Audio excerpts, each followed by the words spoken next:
Hi guys, welcome to our channel BCom वाले। आज की वीडियो में हम पंजाबी का थर्ड चैप्टर सूरज गोटे गोटे की समरी यानी सार देखने वाले हैं। तो पहले मैं आपको एक आउटलाइन बता देती हूँ इसमें क्या चल रहा है। सबसे पहले इसमें दिया हुआ है कि अब जो सिख और हिंदू थे वो बहुत गुस्से थे और पाकिस्तानी वाले वो बहुत डरे हुए थे। तो एक कोठी होती है किसी पाकिस्तानी जो एक अच्छा पोस्ट पर होता है, तो उसकी वो कोठी में बहुत चोरी भी हो जाती है, जहाँ पे पुलिस भी आती है। इसका भाई भी क्या होता है, उनकी थोड़ी बहुत ही बात भी होती है। इसमें ज़्यादा कुछ इम्पोर्टेंट नहीं है, लेकिन एक करेक्टर है बीरा, कि जब पाकिस्तानियों ने ऊपर से 10-10 रुपए फेंक के सब उन्हें उठाने गए तो उसको गोली मार दी और उसकी अभी शादी हुई थी। बस इसमें ज़्यादा मेन करेक्टर वही है, बाकी ये चैप्टर में ऐसा कोई शॉर्ट क्वेश्चन है नहीं। तो इसकी समरी देखते हैं अब हम। सूरज गोटे गोटे कांड ਸੁਹਿੰਦਰ ਸਿੰਘ ਵਣਜਾਰਾ ਬੇਟੀ ਦੀ ਸਵੈ ਜੀਵਨੀ ਗਲੀਏ ਚਿੱਕੜ ਦੂਰ ਕਰਦਾ ਇੱਕ ਕਾਂਡ ਹੈ। ਇਸ ਵਿੱਚ ਲੇਖਕ ਨੇ 1947 ਵਿੱਚ ਫਿਰਕੂ ਜਨੂਨੀਆਂ ਵੱਲੋਂ ਪਟਿਆਲੇ ਵਿੱਚ ਕੀਤੀ ਮੁਸਲਮਾਨਾਂ ਦੀ ਬੇਦਰਦੀ ਭਰੀ ਕਤਲੇਆਮ, ਦੁਰਗਤ ਤੇ ਲੁੱਟਮਾਰ ਦਾ ਕਰੁਣਾਮਈ ਚਿੱਤਰ ਪੇਸ਼ ਕੀਤਾ ਹੈ।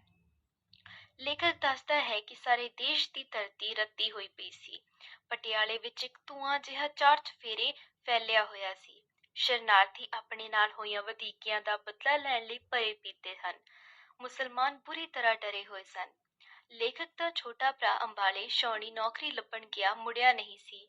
ਲੇਖਕ ਉਸਨੂੰ ਲੱਭਣ ਲਈ ਅੰਬਾਲੇ ਗਿਆ ਤੇ ਜਦੋਂ ਸਵੇਰੇ ਵਾਪਸ ਉਹ ਸਟੇਸ਼ਨ ਵੱਲ ਜਾ ਰਿਹਾ ਸੀ ਤਾਂ ਉਸਨੇ ਦੇਖਿਆ ਕਿ ਰਾਸ਼ਟਰੀ ਸੇਵਕ ਸੰਘ ਦੇ 3-4 ਜਵਾਨ ਪਟੜੀ ਦੇ ਕੋਲ ਗੁੱਛਾ ਮੁੱਛਾ ਹੋਏ ਪਏ ਇੱਕ ਆਦਮੀ ਦੀ ਸੁੰਨਤ ਦੇਖ ਰਹੇ ਸਨ ਤੇ ਉਹਨਾਂ ਨੇ ਉਸਦੀ ਸ਼ਾਦ ਰਗ ਤੇ ਛੁਰਾ ਫੇਰ ਦਿੱਤਾ। ਪਿੱਛੋਂ ਪਤਾ ਲੱਗਾ ਕਿ ਉਹ ਬੰਦਾ ਕੱਲ ਪਾਕਿਸਤਾਨ ਜਾ ਰਹੀ ਸ਼ਰਨਾਰਥੀਆਂ ਦੀ ਗੱਡੀ ਵਿੱਚੋਂ ਡਿੱਗ ਪਿਆ ਸੀ। ਉਸ ਵਿੱਚ ਉੱਠਣ ਦੀ ਤੇ ਕੁਝ ਕਹਿਣ ਦੀ ਹਿੰਮਤ ਨਹੀਂ ਸੀ। ਲੇਖਕ ਨੇ ਆਪਣੇ ਸਾਹਮਣੇ ਧਰਮ ਦੇ ਨਾਮ ਤੇ ਕਿਸੇ ਨਿਰਦੋਸ਼ ਨੂੰ ਮਾਰਿਆ ਜਾਂਦਾ ਪਹਿਲੀ ਵਾਰ ਦੇਖਿਆ ਸੀ। ਧੰਨ ਪੋਠੋਹਾਰ ਵਿੱਚ ਮੁਸਲਮਾਨਾਂ ਨੇ ਲੱਖਾਂ ਨਿਰਦੋਸ਼ੇ ਹਿੰਦੂ ਸਿੱਖ ਕੋਹੇ ਸਨ, ਪਰ ਲੇਖਕ ਨੂੰ ਪਹਿਲੀ ਵਾਰ ਅਹਿਸਾਸ ਹੋਇਆ ਕਿ ਧਰਮ ਤਿੱਖੇ ਦੰਦਾਂ ਵਾਲਾ ਦੈਂਤ ਵੀ ਹੋ ਸਕਦਾ ਹੈ। 2 ਦਿਨ ਲਈ ਪਟਿਆਲੇ ਵਿੱਚ ਕਰਫਿਊ ਲੱਗ ਗਿਆ। ਲੇਖਕ ਜਿੱਥੇ ਮੁਨਸ਼ੀਗਿਰੀ ਕਰਦਾ ਸੀ ਉੱਥੇ ਅਫਸਰਾਂ ਦਾ ਆਉਣ ਜਾਣ ਸੀ, ਇਸ ਕਰਕੇ ਉਸਨੂੰ ਕੁਝ ਕੁ ਨਾਲ ਜਾਣ ਪਛਾਣ ਹੋ ਗਈ ਸੀ। ਉਹਨਾਂ ਵਿੱਚੋਂ ਇੱਕ ਇੰਸਪੈਕਟਰ ਦਲੀਪ ਸਿੰਘ ਸੀ, ਜੋ ਲੇਖਕ ਦੀ ਗਲੀ ਵਿੱਚ ਕਰਫਿਊ ਸਮੇਂ ਗੇੜਾ ਮਾਰਨ ਆਉਂਦਾ ਸੀ। ਉਹ ਲੇਖਕ ਨੂੰ ਕਹਿੰਦਾ, ਸਾਡੇ ਤੋਂ ਨਾ ਡਰੋ, ਸਗੋਂ ਕੁਝ ਕਰੋ, ਨਹੀਂ ਤਾਂ ਚੂੜੀਆਂ ਪਾ ਕੇ ਅੰਦਰ ਬੈਠ ਜਾਓ। ਰਘੂ ਮਾਜਰਾ ਵਿੱਚ ਮੁਸਲਮਾਨਾਂ ਦੇ ਘਰ ਬਹੁਤ ਸਨ, ਪਰ ਉਹ ਸਾਰੇ ਮੋਚੀ, ਤੇਲੀ ਤੇ ਹੋਰ ਕਮੀ ਕਮੀਨ ਸਨ। ਨਾ ਉਹਨਾਂ ਦਾ ਮਕਾਨ ਚੱਜਦਾ ਸੀ ਤੇ ਨਾ ਹੀ ਕੋਈ ਸਮਾਨ।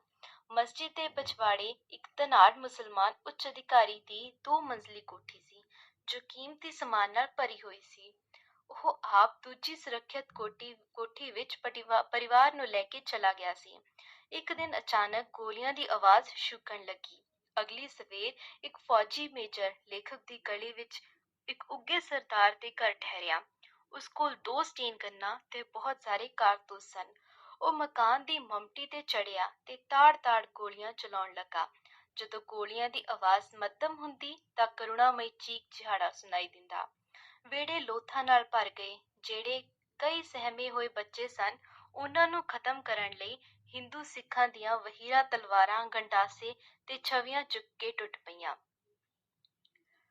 ਲੇਖਕ ਘਬਰਾਇਆ ਹੋਇਆ ਕਦੇ ਕਮਰੇ ਅੰਦਰ ਜਾਂਦਾ ਤੇ ਕਦੇ ਬੂਹੇ ਵਿੱਚ ਜਾ ਕੇ ਖੜਾ ਹੋ ਜਾਂਦਾ, ਪਰ ਉਹ ਬੇਵੱਸ ਸੀ। ਲੇਖਕ ਦੀ ਵੱਡੀ ਭੈਣ ਬਸੰਤ ਡਰੀ ਹੋਈ, ਨਿੰਮੋ ਚੋਣੀ ਹੋਈ ਬੈਠੀ ਸੀ।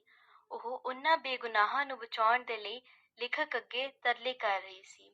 ਉਸਦਾ ਪਤੀ ਅਜੇ ਪਾਕਿਸਤਾਨ ਵਿੱਚ ਹੀ ਸੀ। ਲੇਖਕ ਦਾ ਭਣਵਈਆ ਚਕਲਾਲੇ ਆਰਡੀਨੈਂਸ ਫੈਕਟਰੀ ਵਿੱਚ ਨੌਕਰੀ ਕਰਦਾ ਸੀ।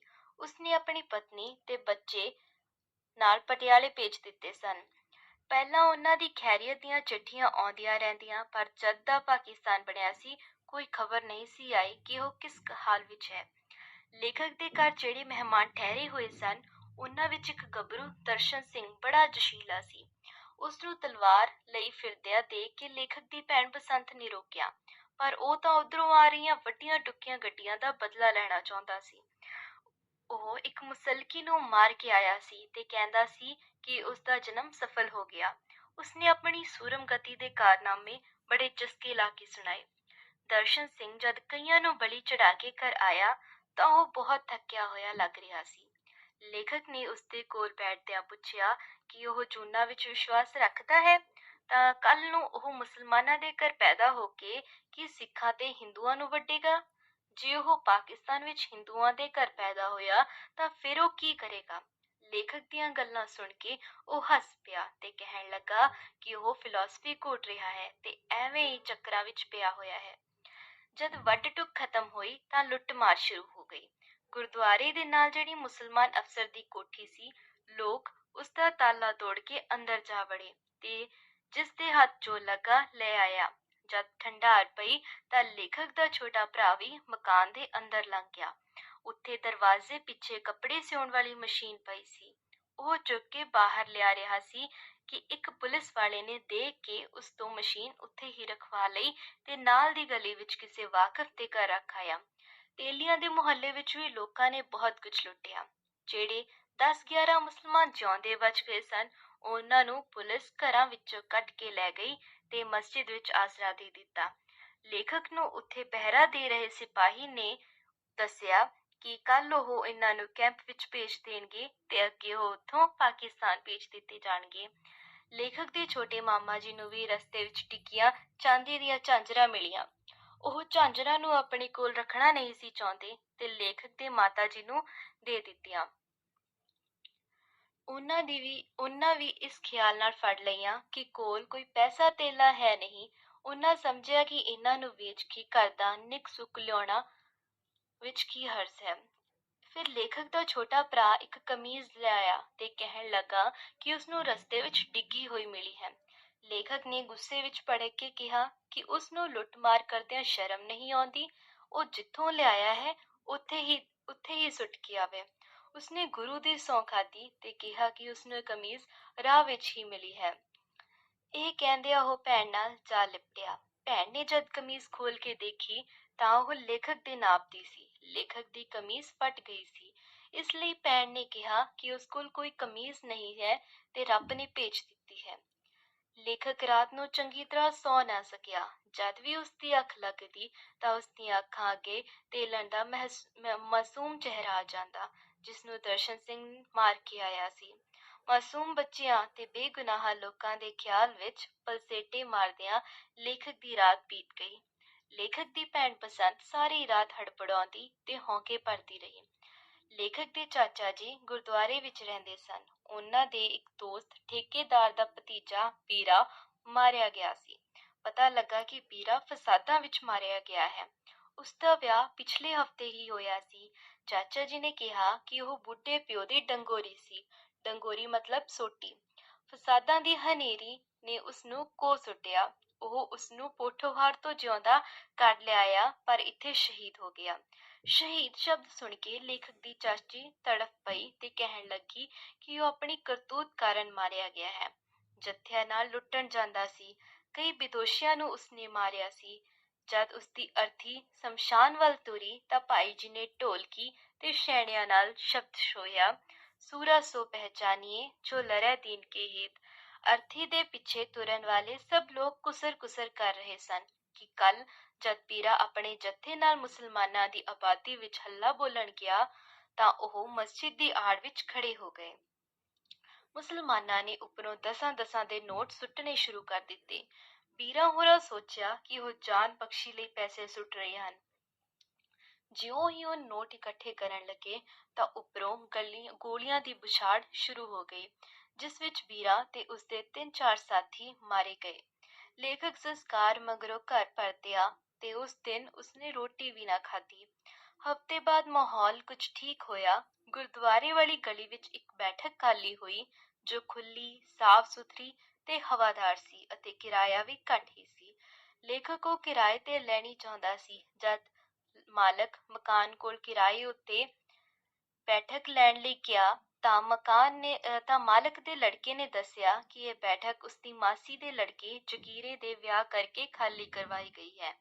2-3 ਦਿਨਾਂ ਮਗਰੋਂ ਗੱਲ ਨਿਕਲੀ ਕਿ ਜਗੀਰਾ ਕਿਸੇ ਮੁਸਲਮਾਨਣੀ ਨੂੰ ਉਧਾਲ ਕੇ ਲੈ ਆਇਆ ਤੇ ਉਸਨੇ ਉਸ ਨਾਲ ਵਿਆਹ ਕਰਾਇਆ ਸੀ। ਜਗੀਰਾ ਆਪਣੀ ਵਹੁਟੀ ਦਾ ਇੱਕ ਪਲ ਵੀ ਵਸਾ ਨਹੀਂ ਸੀ ਕਰਦਾ ਤੇ ਉਹ ਸਾਰਾ ਦਿਨ ਅੰਦਰ ਵੜੇ ਰਹਿੰਦੇ। ਫਿਰ ਪਕੜ ਭਗੜ ਸ਼ੁਰੂ ਹੋ ਜਾਣ ਤੇ ਪੁਲਿਸ ਉਧਾਲੀਆਂ ਕੁੜੀਆਂ ਨੂੰ ਵੀ ਲੁੱਟ ਮਾਰ ਤੇ ਮਾਲ ਸਮੇਤ ਬਰਾਮਦ ਕਰਨ ਲੱਗੀ ਤਾਂ ਜਗੀਰਾ ਉਸਨੂੰ ਆਪਣੇ ਨਾਨਕੇ ਪਿੰਡ ਛੱਡ ਆਇਆ। ਲੇਖਕ ਤੇ ਉਸਦਾ ਭਰਾ ਸਵਰਨ ਜਦੋਂ ਨੌਕਰੀ ਦੀ ਭਾਲ ਵਿੱਚ ਅੰਬਾਲੇ ਇੰਪਲਾਇਮੈਂਟ ਐਕਸਚੇਂਜ ਗਏ ਸਨ ਤੇ ਲੇਖਕ ਨੌਕਰੀ ਲਈ ਸ਼ਿਮਲੇ ਤੱਕ ਚੱਕਰ ਲਾਇਆ ਸੀ। ਮਗਰੋਂ ਲੁੱਟਮਾਰ ਦਾ ਮਾਲ ਕੱਢਣ ਲਈ ਸ਼ਰਨਾਰਥੀਆਂ ਦੇ ਘਰਾਂ ਦੀਆਂ ਤਲਾਸ਼ੀਆਂ ਲਈਆਂ ਗਈਆਂ। ਜੋ ਕੀਮਤੀ ਸਮਾਨ ਪਿੱਛੋਂ ਲੈ ਕੇ ਆਏ ਸਨ, ਪੁਲਿਸ ਉਹ ਵੀ ਖੋਹ ਕੇ ਲੈ ਗਈ ਤੇ ਇਹ ਗੱਲ ਨਾ ਮੰਨੀ ਕਿ ਉਹਨਾਂ ਕੋਲ ਲੁੱਟ ਦਾ ਸਮਾਨ ਨਹੀਂ ਸਗੋਂ ਆਪਣਾ ਹੈ। ਇਸ ਤਰ੍ਹਾਂ ਸ਼ਰਨਾਰਥੀ ਫਿਰ ਲੁੱਟੇ ਗਏ। ਲੇਖਕ ਦੇ ਮਾਤਾ ਜੀ ਨੇ ਬੜੇ ਰੋਹਬ ਨਾਲ ਉਹਨਾਂ ਨੂੰ ਅੰਦਰ ਜਾਣ ਤੋਂ ਰੋਕ ਦਿੱਤਾ। ਲੇਖਕ ਦੇ ਮਾਤਾ ਜੀ ਹੁਣ ਪਟਿਆਲੇ ਵਿੱਚ ਰਹਿਣਾ ਨਹੀਂ ਸੀ ਚਾਹੁੰਦੇ ਕਿਉਂਕਿ ਇੱਥੇ ਉਹਨਾਂ ਨੇ ਬਹੁਤ ਕੁਝ ਦੇਖ ਲਿਆ ਸੀ। ਉਹਨਾਂ ਨੂੰ ਇੱਛਾ ਹੁਣ ਦਿੱਲੀ ਜਾਣ ਦੀ ਸੀ, ਪਰ ਲੇਖਕ ਦੀ ਭੈਣ ਤੇ ਪਤੀ ਦੀ ਜਿੰਨਾ ਚਿਰ ਕੋਈ ਉਗ ਸੁੱਗ ਨਹੀਂ ਸੀ ਮਿਲਦੀ, ਉਨੀ ਦੇਰ ਉਹਨਾਂ ਨੇ ਉੱਥੇ ਹੀ ਰਹਿਣ ਦਾ ਫੈਸਲਾ ਕੀਤਾ।